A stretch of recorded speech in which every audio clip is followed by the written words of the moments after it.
వరంగల్ ఉమ్మడి జిల్లాల్లో విష జ్వరాలు విలయతాండవం చేస్తున్నాయి. ప్రజల్లో వణుకు పుట్టిస్తున్నాయి.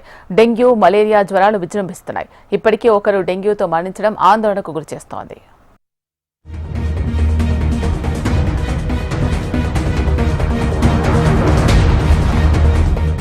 ఉత్తర తెలంగాణకే పెద్ద దిక్కుగా ఉన్న వరంగల్ ఎంజీఎం ఆసుపత్రి.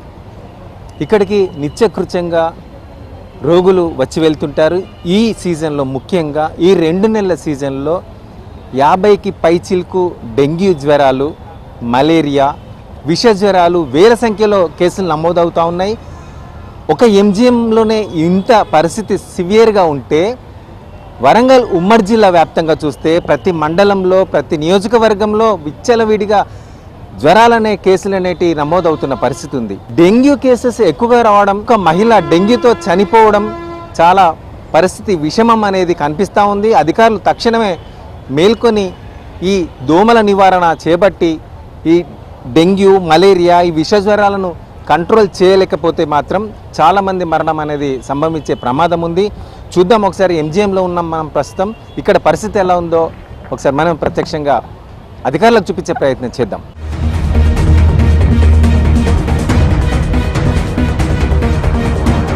వరంగల్ ఉమ్మడి జిల్లాలోని ప్రజలు మంచం పట్టారు. డెంగ్యూ, మలేరియా వణుకు పుట్టిస్తోంది. ప్రతి నోట ప్రతి ఇంట జ్వరం మాటే వినపడుతోంది.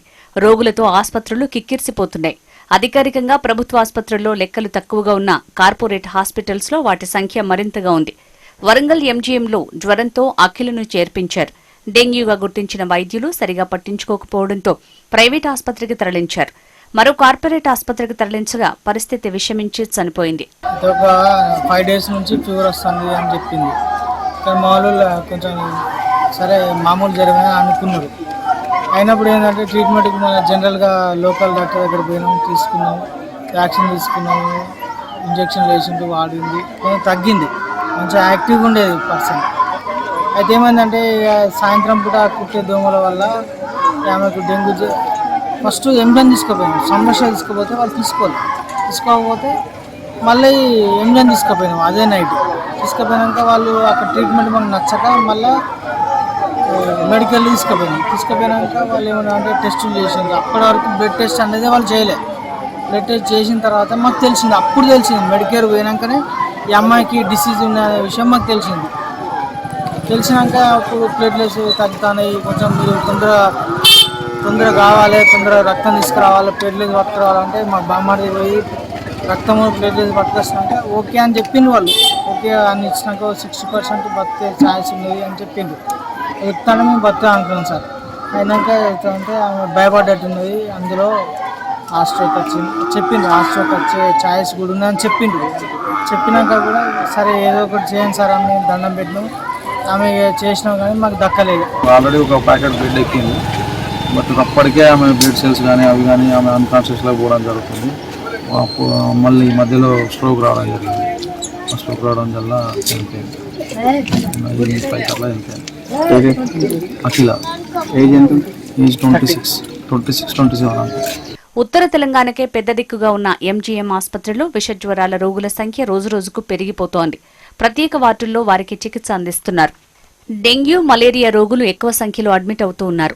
వైరల్ జ్వరాలకు తగిన చికిత్స అందిస్తున్నామంటున్న వరంగల్ ఎంజీఎం సూపరింటెండెంట్ విజయ్ కుమార్ తో మా ప్రతినిధి Narendra face to face.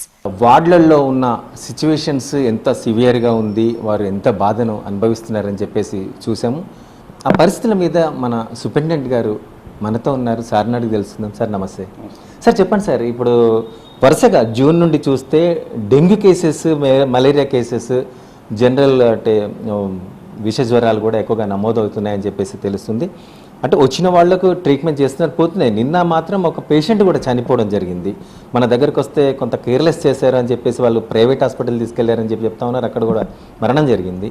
Sir ఎలాంటి సిచ్యువేషన్ ఉంది, ఏం చేస్తున్నారు దీన్ని అధిగమించడానికి? ఇప్పుడు మనము ఈ వర్షాకాలం ఏదైతే ఉన్నాయో సీజనల్ వ్యాధుల గురించి, దీని గురించి మా సిబ్బందిని వారిని అప్రమత్తం చేశాము. మారుతున్న సీజన్కు మనం ఎట్లా ప్రిపేర్ అవ్వాలని చెప్పేసి ఆ ప్రిపరేషన్లో భాగంగా మేము ఒక వార్డ్ని క్రియేట్ చేసుకున్నాం, ఫీవర్ వార్డ్ని.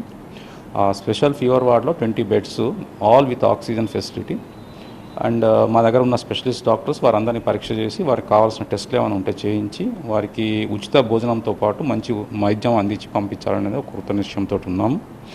ఆ దిశగా మేము స్టాటిస్టిక్స్ కూడా మెయింటైన్ చేస్తున్నాం, ఎంతమందిని వస్తున్నారు, ఎక్కడి నుంచి వస్తున్నారు, మళ్ళీ వాళ్ళను ఫీల్డ్లో వాళ్ళు తెలియజేయడానికి డిఎంహెచ్ఓ గారికి ఇన్ఫర్మేషన్ ఇవ్వడానికి కూడా మేము ఒక డే టు డే ఒక గూగుల్స్ షీట్ పెట్టుకున్నాం.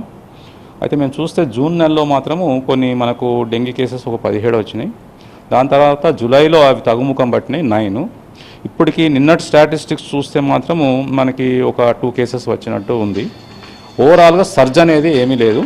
ఈ సీజన్లో మారుతున్న మనకి ఈ ఫీవర్ కేసెస్ అయితే వస్తున్నాయి, అవి కూడా నాన్ స్పెసిఫిక్ ఉంటున్నాయి. ఫర్ ఎగ్జాంపుల్ చికెన్ గున్యా లేవు, మలేరియా ఒకటే ఉంది, టైఫాయిడ్ ఏం లేదు, ఇంకా కొన్ని నాన్ స్పెసిఫిక్ ఫీవర్స్ వస్తున్నాయి.